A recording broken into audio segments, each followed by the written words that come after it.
Jalannya Rakernas keempat PD Perjuangan akan disampaikan jurnalis Kompas TV Niputu Trisnanda langsung dari J-Expo Kemayoran, Jakarta.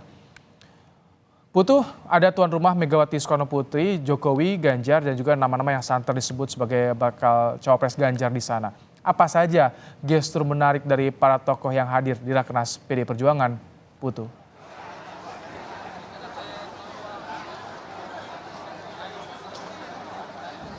Ya, selamat petang Ibrahim dan juga saudara. Tadi kalau kita pantau memang dari pidato secara gamblang ini tidak disampaikan begitu ya. Apakah ada hal-hal yang menyangkut terkait dengan pemilihan presiden ataupun juga sosok calon wakil presiden yang akan mendampingi Ganjar Pranowo. Karena kalau kita ikuti bagaimana jalannya rapat kerja nasional keempat dari PDI Perjuangan di Kemayoran, Jakarta Pusat, baik itu dari pidato yang disampaikan oleh Ketua Umum Megawati Soekarno Putri atau kemudian juga Presiden Joko Widodo yang merupakan kader PDI Perjuangan, dan tentu saja oleh Ganjar Pranowo selaku bakal calon presiden yang diusung dan didukung oleh PDI Perjuangan, ini tidak secara gamblang membahas terkait dengan isu-isu politik, melainkan fokusnya adalah terkait dengan kedaulatan pangan sesuai juga dengan tema yang diangkat pada Rakernas keempat kali ini. Bagaimana kemudian tadi ada beberapa hal yang disoroti. Yang pertama ini berkaitan dengan bagaimana lahan-lahan subur ini tidak boleh dikonversi, tadi disampaikan oleh Megawati Soekarno Putri. Kemudian juga Presiden menyampaikan bagaimana kondisi secara global banyak negara-negara yang menahan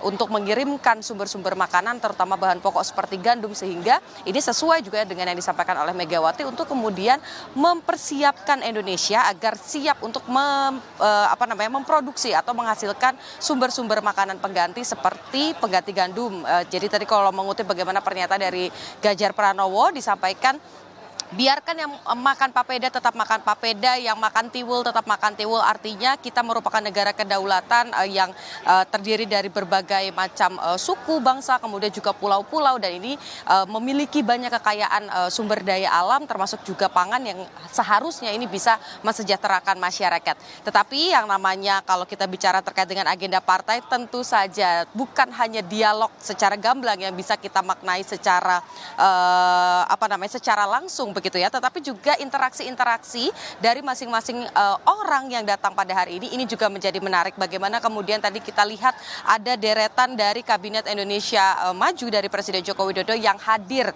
ikut memeriahkan, kemudian juga mendengarkan pidato-pidato politik pada Rakernas keempat PDI Perjuangan. Tetapi yang kemudian menarik dari seluruh undangan yang hadir, ketika nama Mahfud MD ini disebutkan, ini langsung disoraki oleh para kader. Apakah kemudian ini menjadi sinyal-sinyal agar kemudian nanti pada akhirnya Ganjar Pranowo akan berdiri atau duduk bersama dengan Mahfud MD? Ini masih menjadi tanda tanya karena tadi tidak disampaikan secara langsung. Nanti pada hari ketiga ini juga menjadi menarik karena selain pembahasan terkait dengan kedaulatan pangan, juga pada hari kedua dan ketiga ini ada pembahasan terkait dengan strategi pemenangan, baik itu di tingkat pemilihan legislatif dan juga pemilihan pilpres tentu saja atau presiden nanti pada 2024. Jadi kita nantikan apakah di hari ketiga akan ada kejutan seperti yang biasa dilakukan oleh PDI Perjuangan. Ini selalu ada elemen of surprise. Dan yang tadi juga menarik tentu saja dari Presiden Joko Widodo, bagaimana kemudian hadir menyampaikan pidato. Tadi juga Ganjar ini sempat menyampaikan bahwa Presiden Joko Widodo adalah mentor untuk Ganjar Pranowo. Lebih lengkapnya berikut pernyataan dari bakal calon presiden Ganjar Pranowo. Yang terhormat, yang sangat kita banggakan, kader terbaik PDI Perjuangan, Presiden Republik Indonesia, Insinyur Joko Widodo.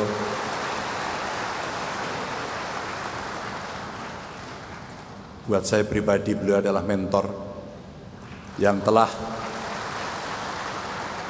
memberikan banyak sekali pelajaran sehingga kami mendapatkan banyak ruang untuk bisa belajar. Terima kasih Pak Presiden. Dan juga Ibrahim, kalau kita bicara soal PDI Perjuangan, isu yang saat ini juga tengah ramai adalah terkait dengan bagaimana sebetulnya hubungan antara Megawati Soekarno Putri sebagai Ketua Umum dan juga Presiden Joko Widodo sebagai kader dan juga tentu saja Presiden Republik Indonesia. Yang beberapa saat kemarin ini juga menjadi pertanyaan begitu, apakah keduanya ini memiliki hubungan yang sangat baik. Kalau tadi diikuti bagaimana jalannya Rakernas setelah menyampaikan pidato politik, kita lihat bagaimana Presiden Joko Widodo bersama juga dengan Ketua Umum PDI Perjuangan Megawati Soekarnoputri dan bakal calon Presiden Ganjar Pranowo ini menerima benih. Setelah itu ketiganya berpegangan tangan dan itu juga tentu saja disambut dengan ramai sekali oleh kader PDI Perjuangan, begitu disampaikan. Artinya apakah kemudian ini ada perpecahan begitu, mengingat putra paling bungsu dari Presiden Joko Widodo ini bergabung dan menjadi ketua umum dari PSI. Tapi tadi dijawab begitu secara tidak langsung dengan kebersamaan itu berpegangan tangan, harapan ya tetap solid sebagai kader PDI Perjuangan dan tentu saja sebagai petugas partai. Kita nantikan apakah nanti ada hal-hal menarik lagi yang terjadi, karena kalau tadi sebelum menutup pidatonya Presiden Joko Widodo juga sempat bilang kalau ketika duduk bersama bisik-bisik kepada Ganjar Pranowo bahwa yakin Ganjar ini nantinya akan bisa langsung dilantik, kemudian fokus pada kedaulatan pangan sesuai dengan apa yang diangkat pada tema Rakernas keempat PDI Perjuangan pada hari ini. Ibrahim. Terima kasih Niputu Trisnanda untuk laporan Anda langsung dari Kemayoran, Jakarta Pusat.